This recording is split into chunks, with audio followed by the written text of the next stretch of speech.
Yan. Back job.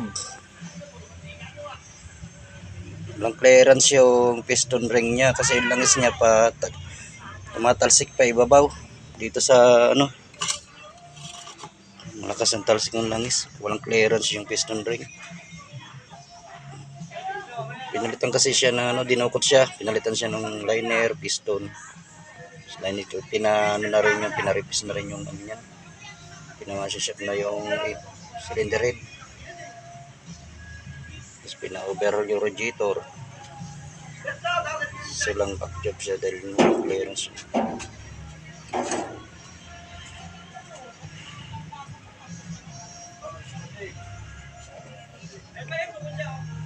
Isuzu Korea 4HF1.